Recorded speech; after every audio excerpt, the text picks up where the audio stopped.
untuk membaca Ardu dan Dunia di Zikri Had Ashrafil Bariyah 100 bait syair yang menjelaskan perjalanan hidup manusia yang termulia di alam ini. Kita sudah menyelesaikan kejadian-kejadian yang terjadi di tahun 8 Hijriah, yaitu 8 tahun Nabi berada di kota Hijrah, yaitu kota Madinah. Kejadian yang paling penting yang harus dihafalkan, yang selalu diingat, di tahun 8 Hijriah banyak kejadian-kejadian yang penting. Satu, ya, di tahun 8 Hijriah terjadi penaklukan kota Mekah. Tidak ada lagi kesyirikan di kota Mekah. Kota Mekah tidak ada lagi hijrah dari Mekah ke Madinah. Ingat, penaklukan kota Mekah jangan sampai lupa, itu terjadi di tahun 8 Hijriah, tepatnya di bulan Ramadan. Kemudian kejadian yang harus diingat di tahun 8 Hijriah, ya, terjadi perang Hunain.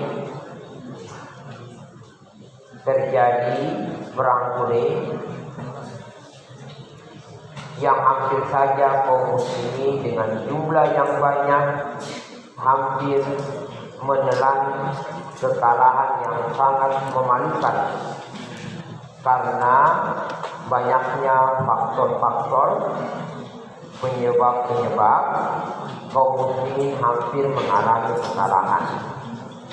Sebelum Allah Subhanahu wa Ta'ala menurunkan malaikat untuk membantu Rasulullah dan sahabatnya. Kemudian kejadian penting juga di tahun 8 Hijriah, jangan sampai lupa, Zainab putri Rasulullah itu meninggal di tahun 8 Hijriah. Zainab putri Rasulullah meninggal. Jadi selalu ingat, buku ini mengajarkan kepada kita sirah dasar bagaimana memahami, menghafalkan setiap kejadian-kejadian dalam rentetan tahun-tahun Hijriah. Selalu diingat, di tahun 8 Hijriah lahirnya putra Rasulullah dari budak beliau Maria al-Qibtiyah, yaitu yang bernama Ibrahim. Ibrahim itu lahir di tahun 8 Hijriah setelah perang Hunain. Kemudian kejadian di tahun 8 Hijriah, ada kejadian yang terjadi perubahan dalam keluarga Rasulullah, yaitu Saudah binti Zam'ah menyerahkan gilirannya kepada Aisyah radhiyallahu anha. Ingat, tahun 8 Hijriah berarti tinggal 2 tahun lagi Nabi dipanggil oleh Allah Subhanahu wa Ta'ala. Kemudian diingat juga, ya, di tahun 8 Hijriah Nabi khutbah di atas mimbar, dan itu adalah awal pertama kalinya Nabi khutbah Jumat di atas mimbar. Itu nanti di tahun 8 Hijriah, ya. Jadi dari tahun pertama sampai 8 tahun setelahnya, Nabi kalau khutbah Jumat tidak pernah di atas mimbar, ya. Nanti di tahun 8 Hijriah baru Nabi khutbah di atas mimbar. Kemudian berikutnya di tahun 8 Hijriah yaitu ditunaikannya haji yang pertama dilakukan oleh kaum muslimin. Ya, Nabi tidak ikut di sini. Ya, di tahun 8 Hijriah Nabi belum menunaikan haji. Ya, sahabat saja yang menunaikannya.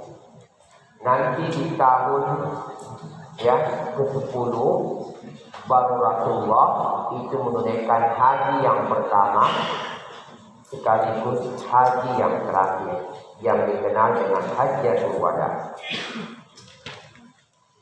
Karena kita masuk, jadi apa ya kejadian-kejadian yang terjadi di tahun 8 Hijriah. Ini sudah hampir selesai. Kita sekarang makna kejadian-kejadian yang terjadi di tahun 9 Hijriah. 9 tahun Nabi berada di kota Madinah. 9 tahun 9 Hijriah. Kita sekarang berada di abad ke-14 Hijriah. Berarti sudah 14 abad lamanya Nabi meninggalkan kita. Kejadian di tahun 9 Hijriah ada kejadian penting, kata pengarang, summa tabu kodoboda kita.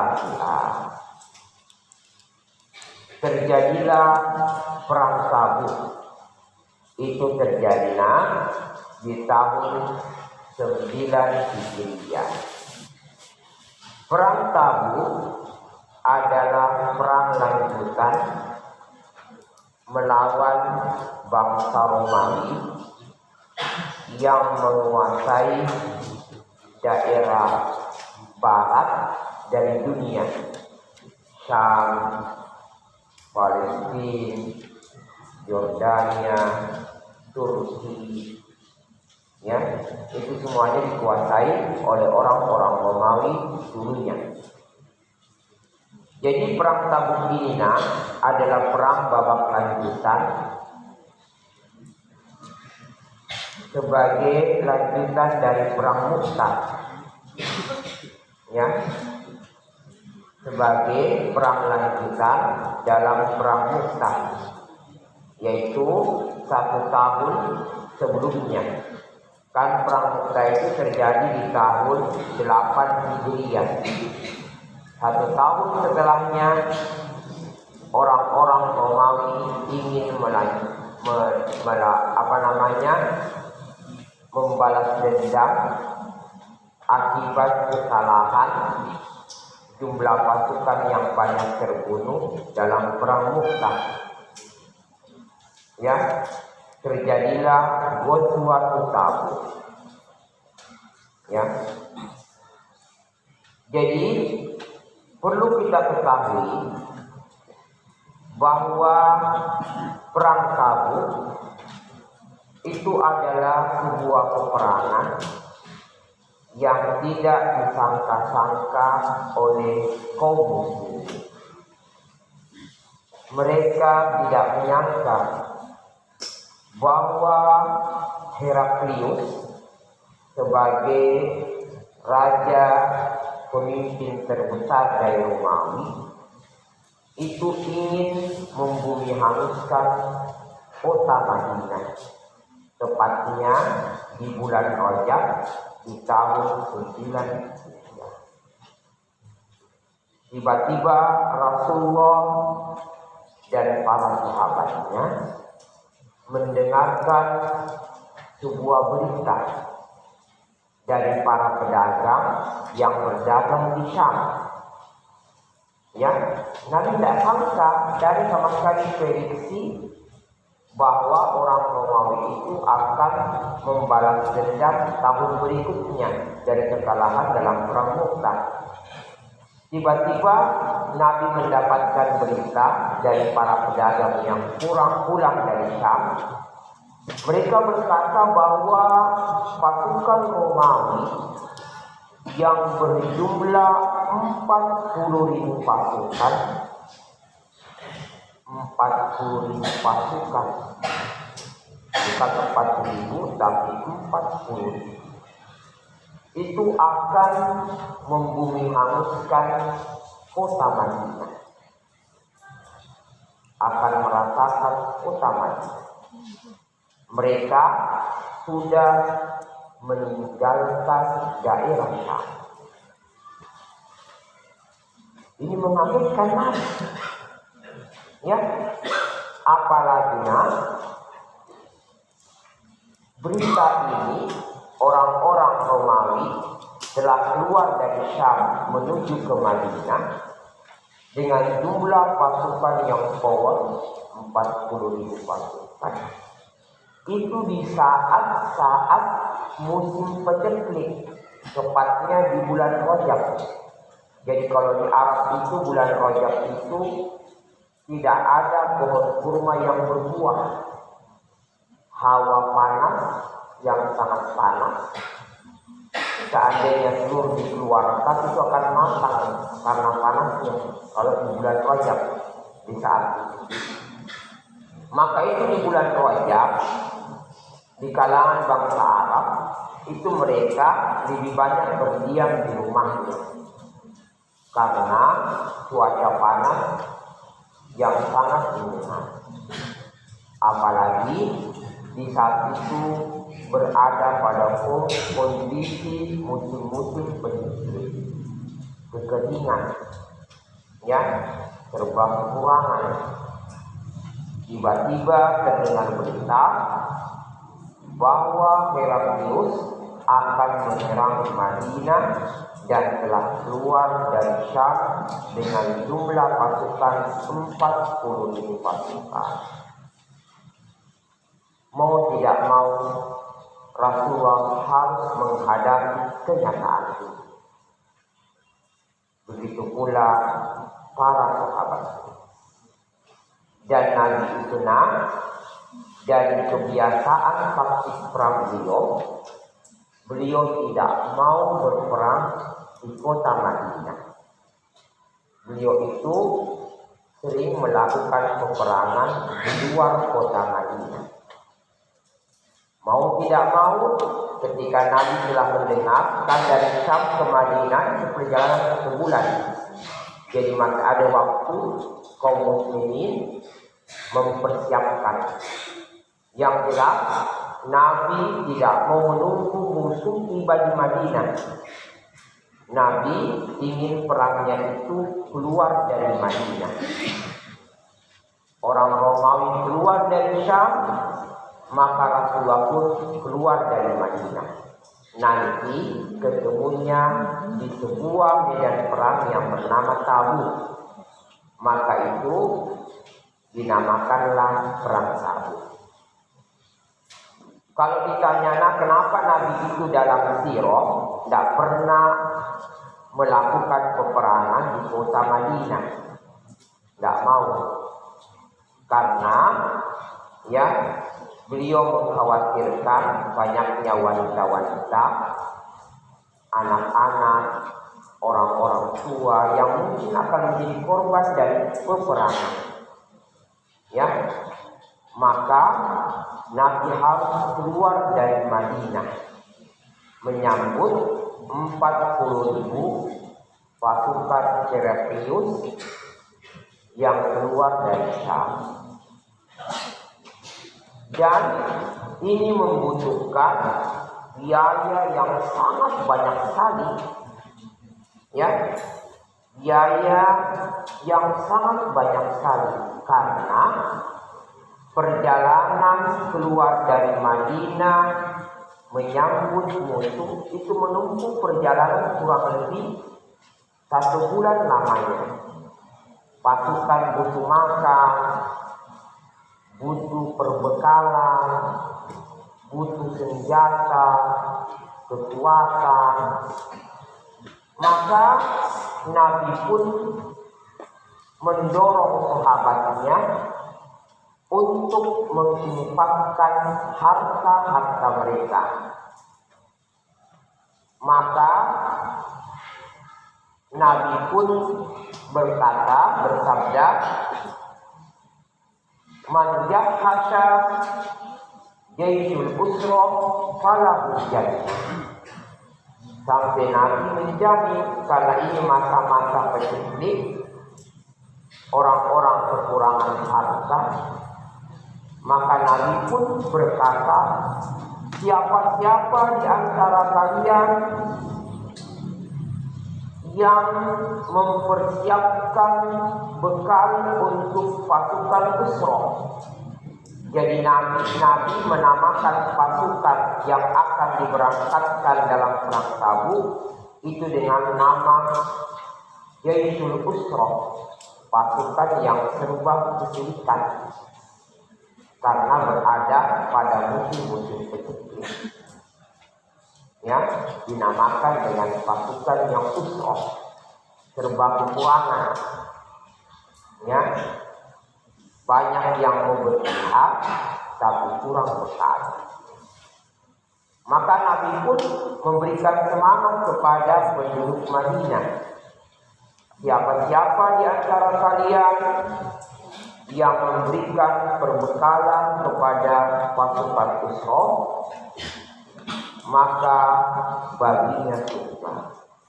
Subhanallah, baginya surga. Menggambarkan kepada kita tentang sulitnya hati.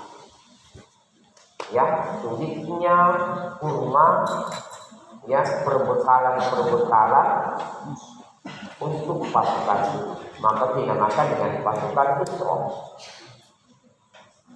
Maka berlomba-lombalah kaum muslimin mengeluarkan apa yang mereka miliki untuk diserahkan kepada pasukan Usra, pasukan yang dibentuk Nabi yang penuh dengan kesulitan. Karena Utsman bin Affan qad jahaza Iran Syam. Maka ketika Nabi telah berkata, siapa yang mempersiapkan pasukan Usra dalam perang Tabuk, maka baginya surga. Maka Utsman bin Affan, ya, dia pun datang menyerahkan mi'ata ba'ir, 200 ekor unta. Ya, bukan hanya itu, mi'ata uqiyah, dia pun menyerahkan 200 uang perak.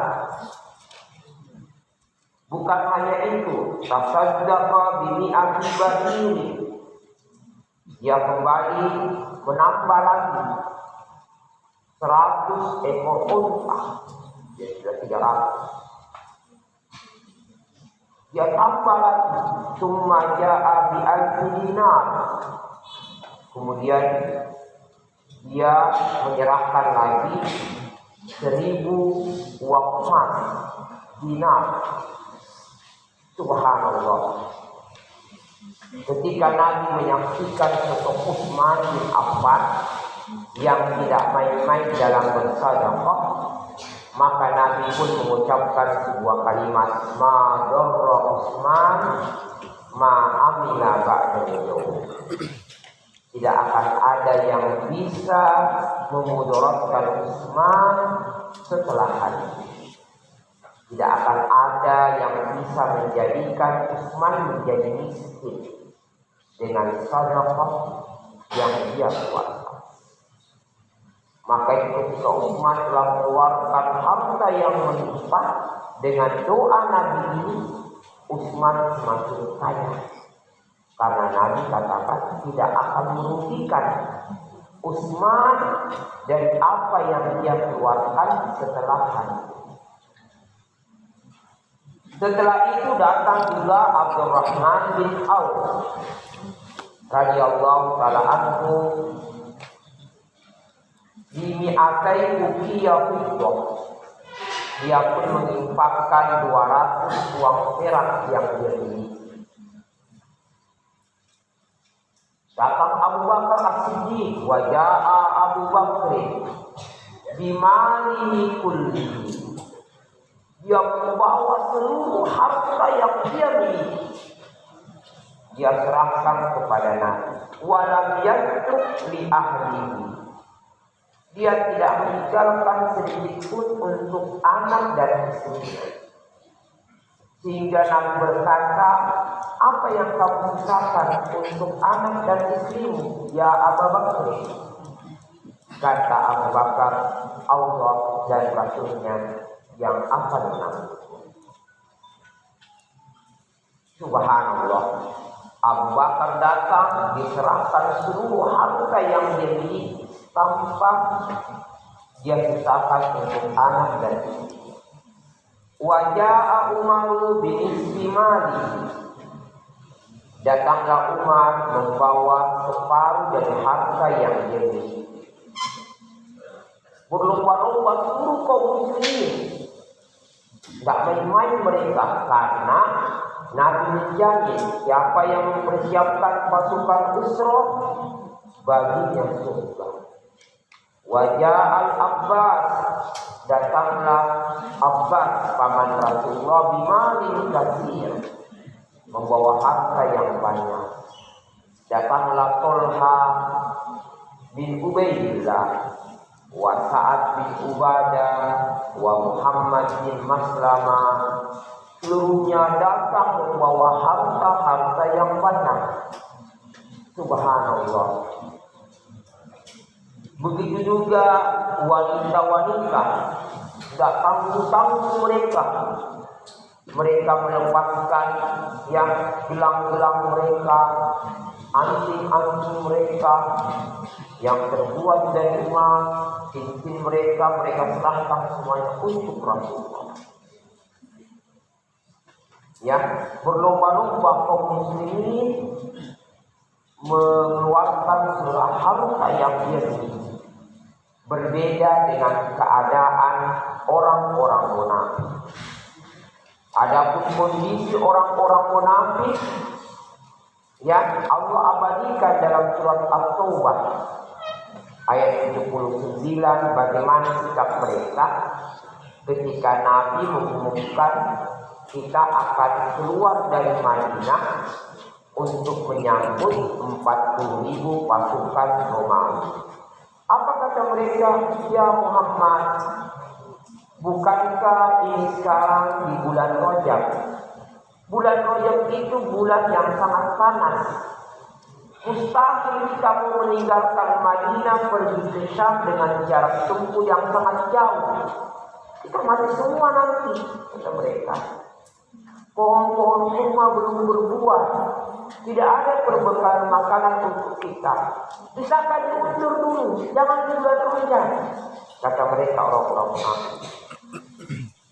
Ya, bahkan dia mempengaruhi ya kaum muslimin untuk bersemangat menjawab seruan Rasulullah. Ya, ini sikap orang-orang munafik. Ya, mereka terus memprotes Nabi. Kenapa harus perang di bulan ini begini? Subhanallah. Kemudian berlomba-lomba para sahabat menyimpangkan apa yang mereka miliki. Itu tidak dikecualikan dari orang-orang miskin dari kalangan sahabat. Mereka juga tidak mau ketinggalan, karena tidak main-main tawa Nabi. Man jahasa jaisul usra falahu jannah. Siapa yang mempersiapkan pasukan yang penuh dengan kesulitan, maka baginya surga. Maka orang-orang miskin yang dikenal dengan ahli suffah, orang-orang yang hanya tinggal di teras-teras masjid, yang hanya punya satu pakaian, sehelai pakaian, yang ketika panas dia kepanasan, ketika dingin dia kedinginan. Mereka pun tidak mau ketinggalan dalam amalan besar ini. Ada yang hanya membawa satu mud dari kurma. Ini yang saya miliki ya Rasulullah. Ada yang hanya membawa 10 atau 20 butir kurma. Karena itu yang dia miliki. Ada yang membawa hanya 10 butir kurma. Karena itu yang dia miliki. Ada yang membawa hanya 3 butir kurma. Karena itu yang dia miliki.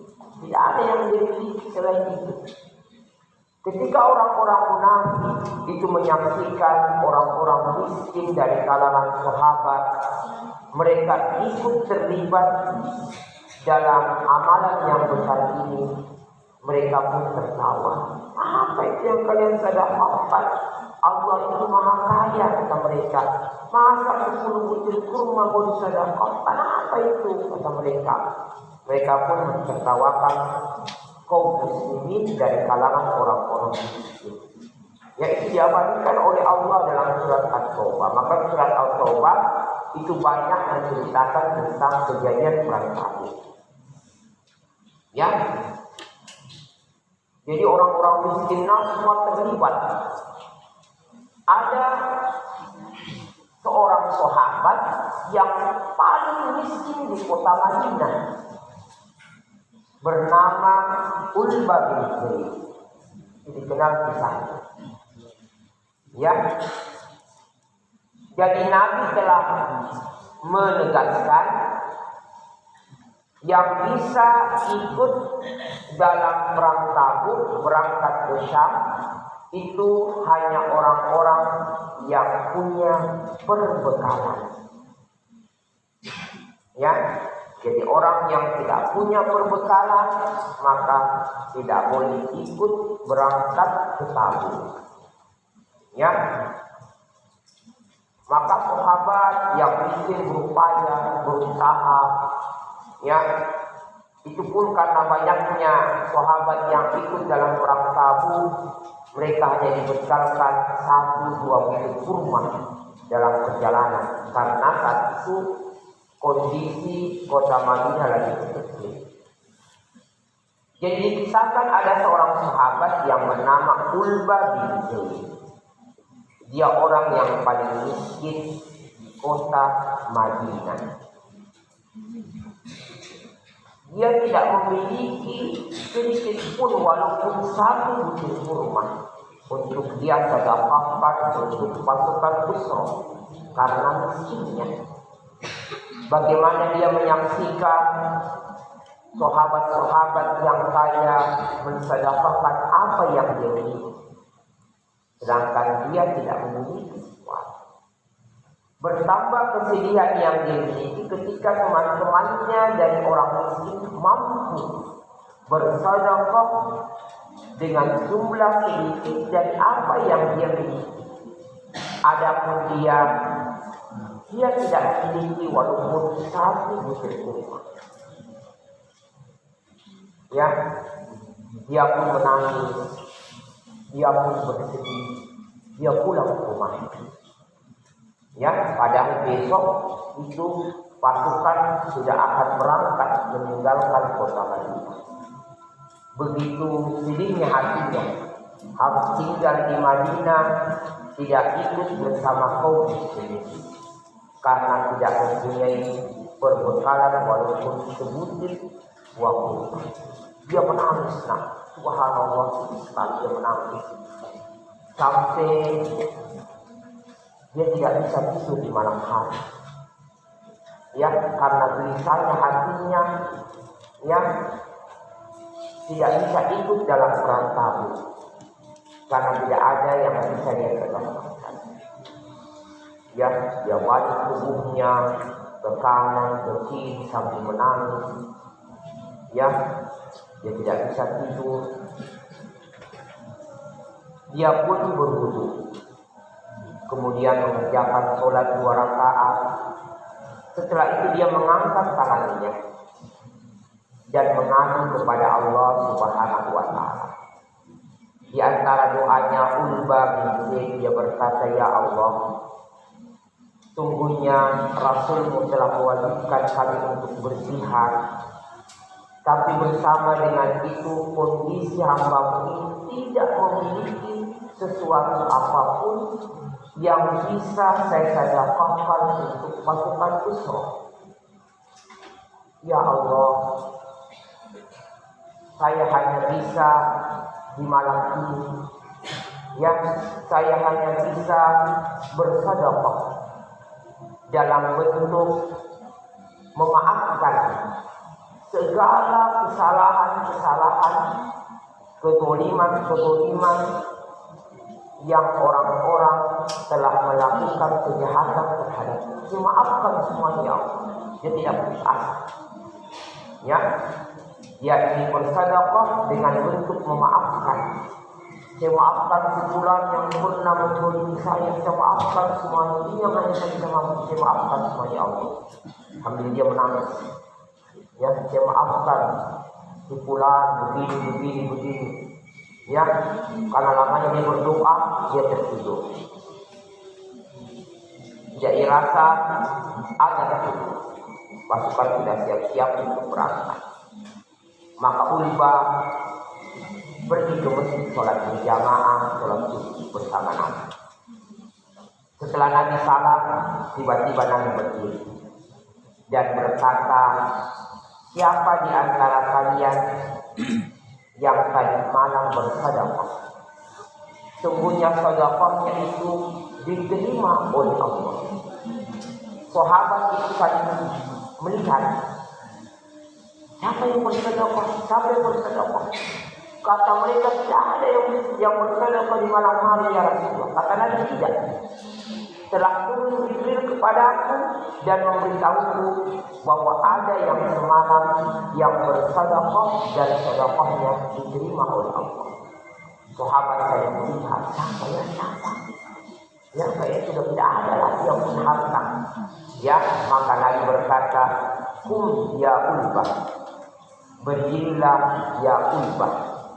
Ya, maka Ulbah pun berdiri. Sahabat itu melihatnya semuanya. Karena Ulbah adalah orang yang paling miskin di negeri Madinah.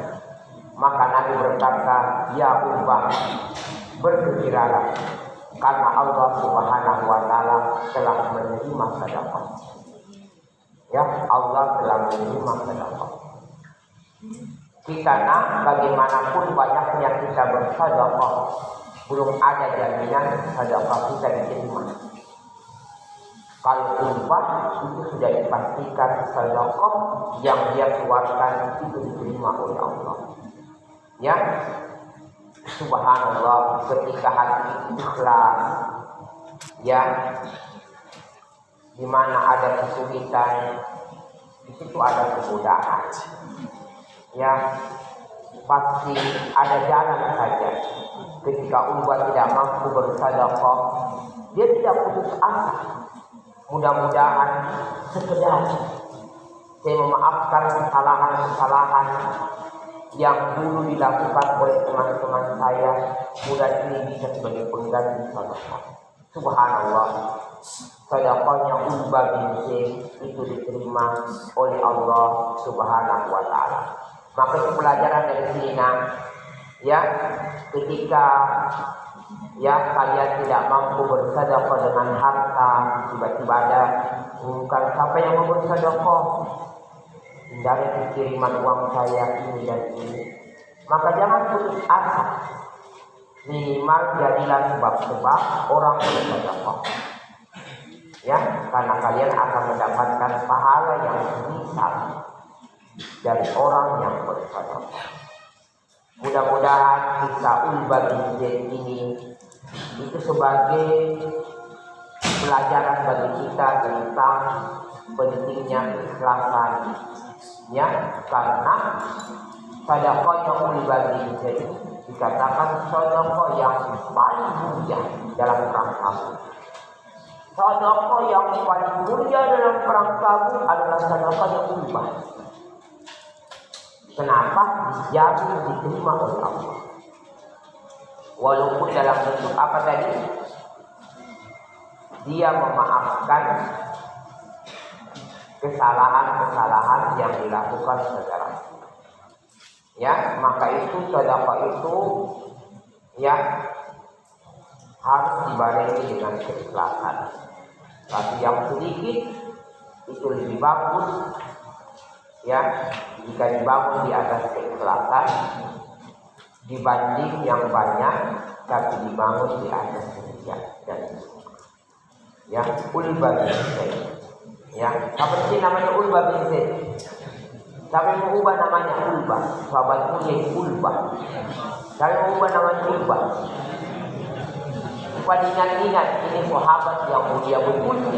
Sedekahnya itu tak main-main. Langsung diterima oleh Allah melalui Jibril disampaikan kepada Nabi. Ulba ya, sahabat yang mulia. Itu dikenal dalam perang Tabuk. Ya. Jadi berangkatlah kaum muslimin. Dan ingatlah orang-orang munafik pun tidak mau berangkat dalam perang Tabuk. Nampaklah, maka itu di tahun 9 Hijriah sudah mulai nampak orang-orang munafik. Oh, ini orangnya sudah mulai nampak. Semua orang-orang yang tidak mau ikut dalam perang Tabuk. Alasan mereka panas, jauh, 1 bulan perjalanan, baru hanya dibekalkan 1 biji kurma. Ya, tidak masuk akal kata mereka. Ya, orang-orang munafik, ya tidak mau. Ya, kemudian berangkatlah kaum muslimin ke Tabuk. Ya, tepatnya di hari Kamis di bulan Rajab. Dan perlu kita ketahui jumlah pasukan saat itu kaum muslimin berjumlah 30,000. Ya, 30.000 pasukan. Ya, jumlah yang banyak karena hampir kota Madinah kosong. Ya, salah satu yang harus diketahui dalam perang Tabuk itu Ali bin Abi Thalib tidak ikut dalam perang Tabuk.